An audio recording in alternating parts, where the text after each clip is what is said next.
Welcome to episode number 8 of the Future of Leasing in Latin America, anchored in its past and present. Today, we are going to talk about Brazil. Brazil is more than a country. It's a substantial part of the continent. It's half of South American land. It has half of the population and output, and is the only country in the continent that have full stack in manufacturing, uh, large agricultural potential, energy potential, both renewables and non-renewables, and rich resources in water, vegetation, and so on. Brazil starts to take attention when the Portuguese, headed by Pedro Álvares Cabral, landed in the 1500 under the Treaty of Tordesillas, that divided the world between the Spaniards and the Portuguese.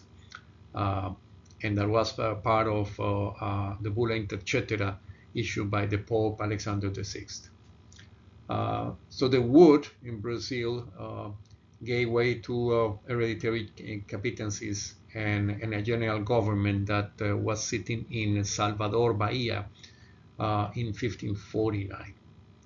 But then the agriculture and mining business started to grow, especially the gold rush in Minas Gerais, the sugar plantations that pushed the country a little bit to the northeast and to the southeast. And finally, in 1763, the capital moved from Salvador to Rio de Janeiro, showing the power now of the crescent economy center in the southeast of Brazil.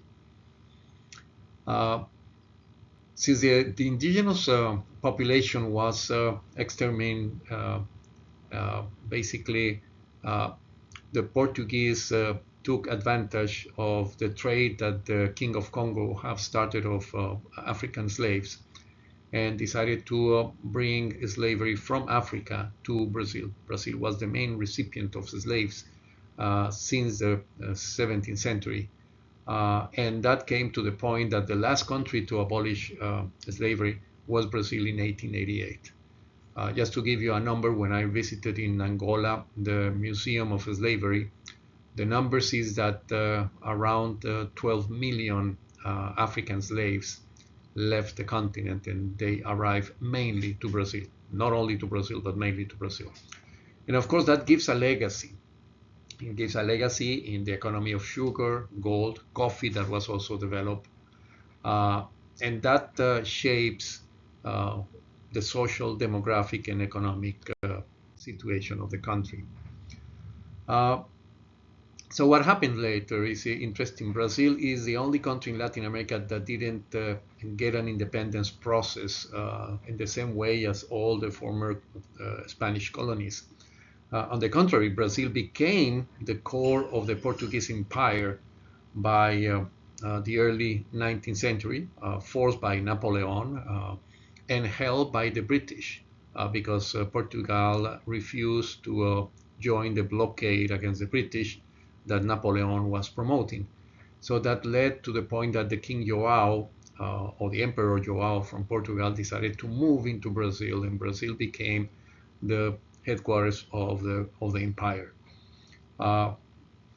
Once the independence, once Napoleon was kicked out, then King João returned to Portugal, but he was prepared that since Brazil has been converted into a colony, into the head of the empire, that could be reverted by the entrant government.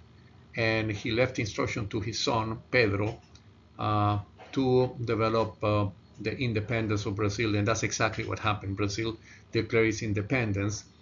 And that was not a peaceful process. It required a lot of negotiations, and in the negotiations the British took advantage because the Portuguese claimed, in exchange of the independence, a compensation for 2 million pounds that were like 6 tons of gold, and that was money that was lent by the British, especially the banker and Rothschild, to Brazil so that Brazil could pay Portugal, and Portugal could pay back to the British the money that they owed to them. So it was a very interesting stratagem from the British bankers to get the money using the independence. So during that time, Brazil started to develop the economy with an oligarchy that was centered in what was called Café com Leite, which is basically the Sao Paulo coffee and the Minas Gerais milk that were feeding the economy, basically agriculture. Then the Great Depression happens in 1929, and Getulio Vargas takes the government. He implemented a state-controlled economy and developed companies that nowadays are great multinationals like Petrobras, Compañía Nacional Siderúrgica Nacional, and Vale do Rio Doce. His policy was based on import substitution, which started to move into industrialization, as we have seen in former episodes, but also created inefficiencies, what we call the Custo Brasil. And that, of course, led to high inefficiencies, loss of competitiveness by the country, heavy burden of government spending, and that drove a hyperinflation that became a big problem. Getulio Vargas, after he was elected, after he committed suicide, was substituted by military dictatorships that also helped very much develop the country in several areas. Brazil has great developments like the Taylor manufacturer capital Brasilia that was built during the military dictatorship in the mid of the 1960s. Hyperinflation drove the country to a reaction, and that reaction was materialized in the Real Plan of 1994.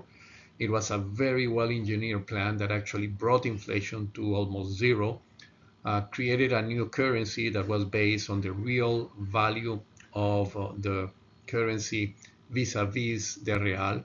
So the former currency, the Cruzeiro, was substituted by the Brazilian real.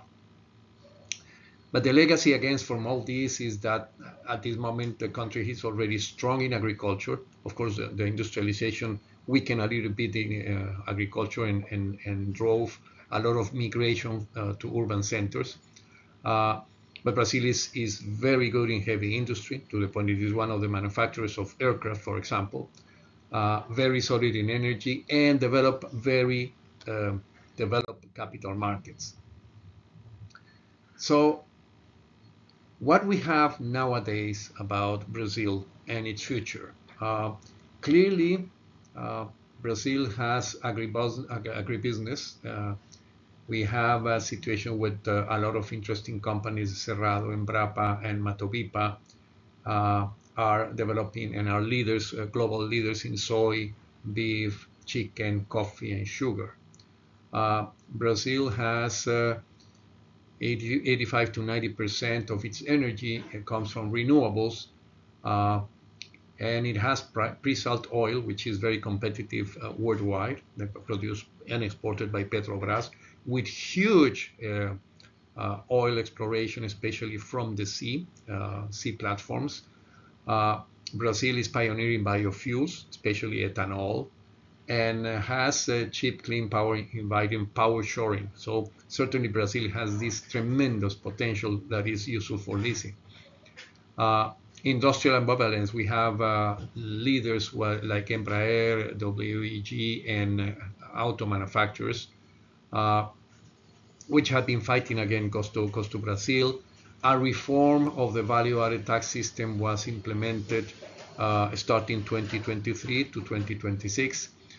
And also, one of the legacies is that the financial system has a very deep penetration, led by the Banco Nacional de Desenvolvimiento Económico, BNDES, but also some interesting financial products like the FIDISH, which are basically trust securitization that circulates in the capital market, and PICS, which is an electronic currency that has a tremendous feature in the economy of Brazil.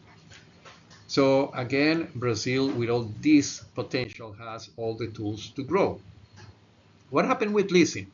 Well, Brazil is one of the pioneers in leasing. The first leasing law in Latin America was enacted in the early 1970s and is still in force. So arrendamiento mercantil actually boomed, but collapsed, and we'll see why that happened. Nowadays, the leasing industry has migrated from the finance lease business to the operating lease business, especially driven by large fleet leasing companies like Localiza and Movida, but also driven by the large captives in agricultural equipment like John Deere and CNH Capital. Now, Brazil is also home to data centers, and of course, as we mentioned, it has a better advantage in terms of power than the United States itself. So, twice built Brazil now is broadening from vehicles to aircraft to data centers to they make leasable assets growing a lot. In 2008, Brazil achieved the peak in arrendamiento mercantil, but something started to happen. The system started to go down. The Brazilian portfolio went down for two basic reasons, which are very important to take into account in the general themes of this series. The legal system, the civil code, brought a new structure called alienação fiduciária, which is a trust transfer, a guarantee trust, which is easier to execute and to enforce than a finance lease. And of course, that started to switch the needle a little bit to the preference of providing asset-based financing using alienação fiduciária rather than leasing. But the second knock was a tax knock.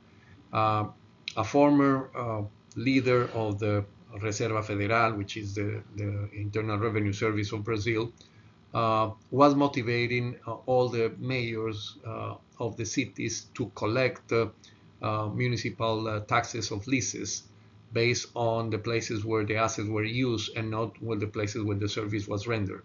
And that created a big fight against municipalities that actually produced as effect that a lot of the main players, especially banks, decided to migrate out of the leasing business. So all this generated a reduction in the position of Brazil. Brazil is currently number 3 in Latin America, and before that it represented more than 50% of the portfolio. Nowadays it represents less than 15% of the total portfolio. So we have a situation with Brazil is half of the region.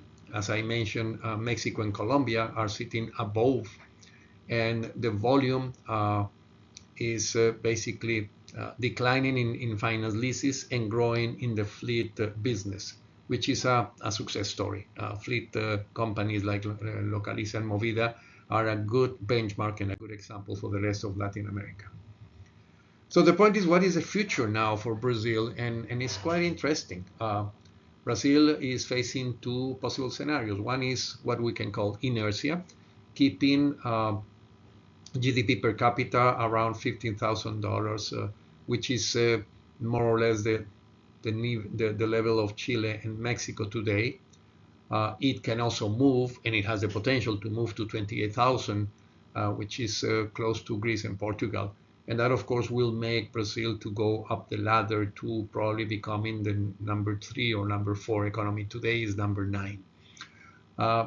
Food is one of the main assets. Brazil is the food reserve of the world. There are 70 million hectares of degraded pasture to convert, green energy, 90% renewable power. And also Brazil has tremendous reserves of niobium plus lithium and rare earths, which makes it a key leader in the raw materials for artificial intelligence and computer power. From the human point of view, Brazilian population are near $230 million in 2033. That's the projection. And it is clear that the new population could really be dedicated to developing green energy. The point is that Brazil is currently facing almost 50%, 47% learning poverty and sanitation gaps, and that is a constraint. So the country needs to invest a lot in its social welfare. When I visited Brazil for the first time, my colleagues in Brazil gave me the welcoming, saying, Rafael, you need to learn that Brazil is the country of the future and always will be. Well, we hope that with this great potential, probably Brazil is going to make out of this promissory future a wonderful present, and leasing is one of the keys to achieve that. So thank you for joining me, and talk to you in our next episode.